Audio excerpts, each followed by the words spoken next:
Hello students, welcome to government commerce college BCom part third EAFM paper first ग्रामीण विकास एवं सहकारिता rural development and cooperation chapter प्रजातांत्रिक विकेंद्रीकरण तथा पंचायती राज सब पॉइंट पंचायती राज की समस्याएं अथवा विफलताएं प्रॉब्लम्स और फेलियर ऑफ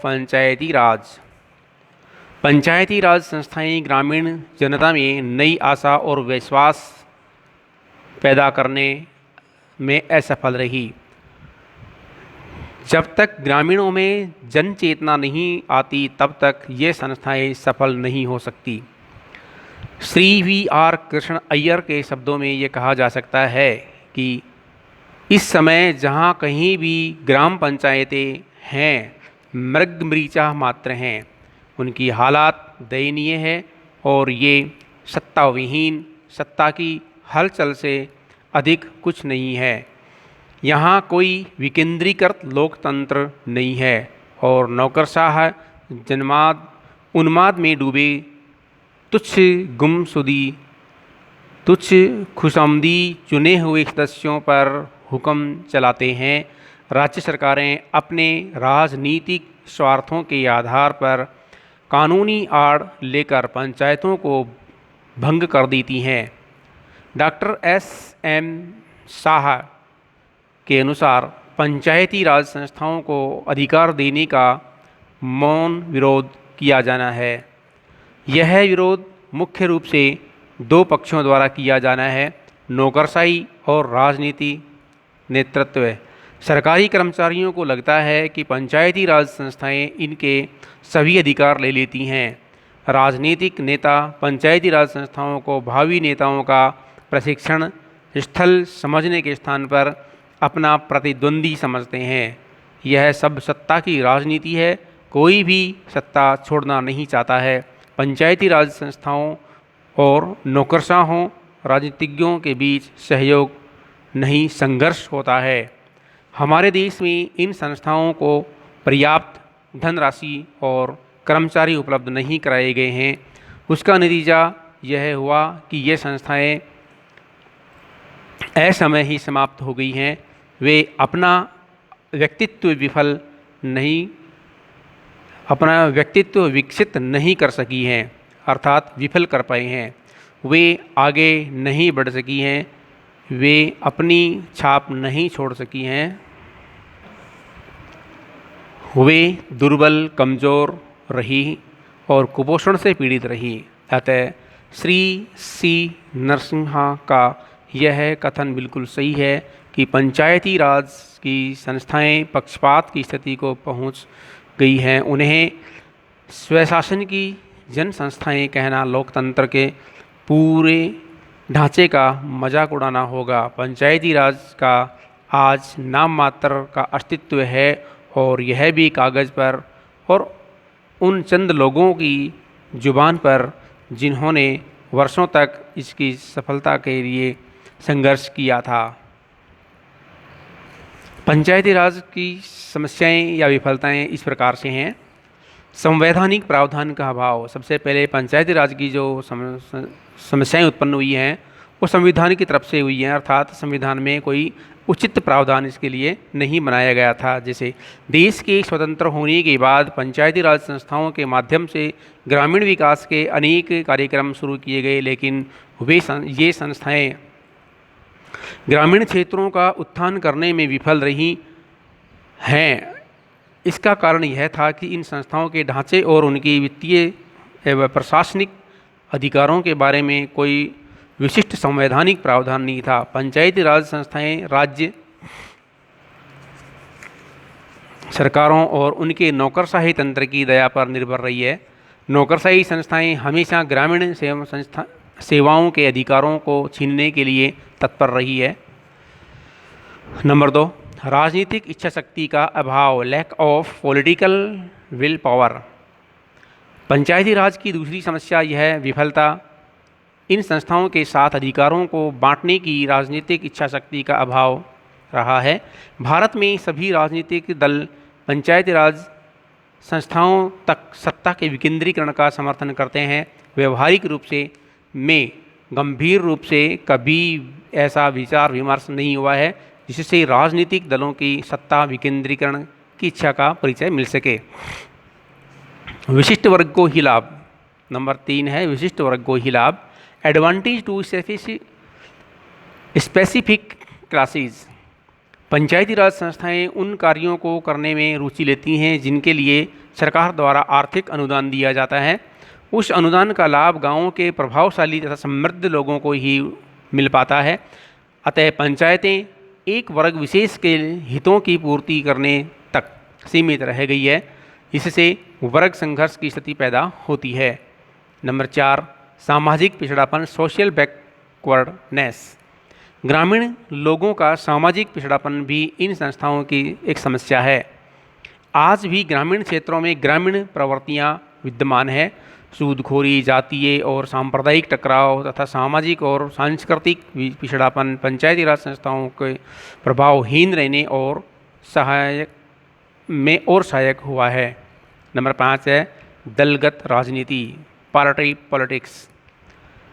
पंचायती राज की सफलता के मार्ग में सबसे बड़ी बाधा दलगत राजनीति आई है। पंचायतें राजनीति का अखाड़ा बनती जा रही हैं। पंचायतों में छोटी छोटी बातों को लेकर झगड़े हुआ करते हैं, तालाबंदी होती है और बहुत सा समय लड़ने झगड़ने में निकल जाता है। यदि हमारे राजनीतिक दल पंचायतों के चुनाव में हस्तक्षेप करना बंद कर दें तो पंचायतों को गंदगी या गंदी राजनीति के दलदल से निकाला जा सकता है। नंबर 6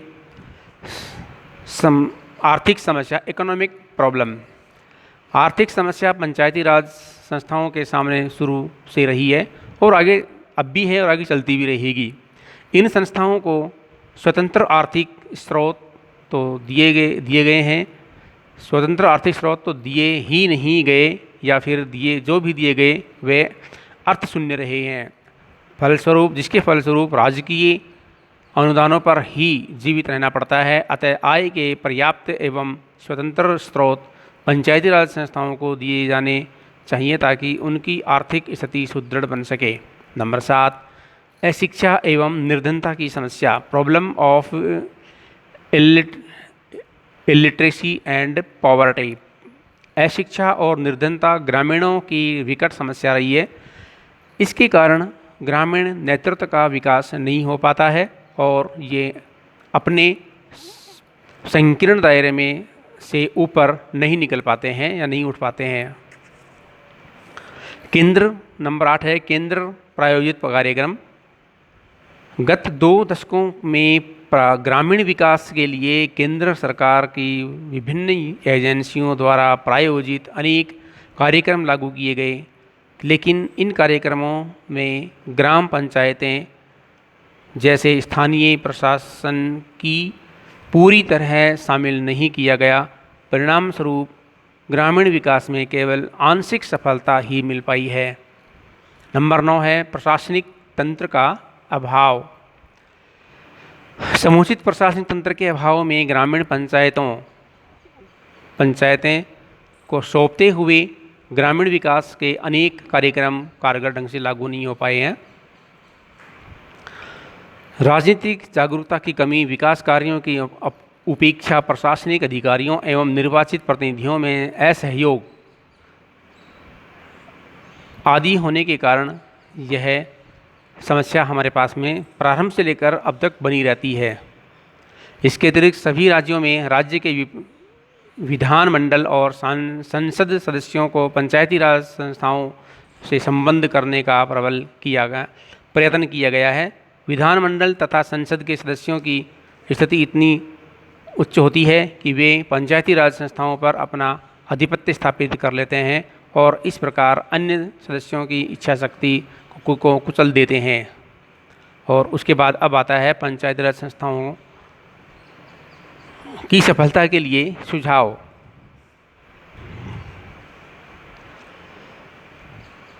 देश का विकास तभी होगा जब उसकी आत्मा के रूप में गांवों में निवास करने वाली अर्थव्यवस्था को सर्वांगीण विकास के साथ साथ जोड़ा जाए या उसका सर्वांगीण विकास किया जाए। गाँवों का सर्वांगीण विकास पंचायतों की सफलता के द्वारा ही संभव हो सकता है। तो पंचायती राज की सफलता के लिए क्या क्या सुझाव दिए गए वो इस प्रकार से हैं। नंबर 1 है, पंचायती राज संस्थाओं के ढांचे और उनके वित्तीय प्रशासनिक अधिकारों के बारे में जो संवैधानिक प्रावधान किए गए हैं उन्हें कठोरता से लागू किया जाए। नंबर 2, पंचायतों की वित्तीय स्थिति में सुधार किया जाना चाहिए। नंबर 3 है,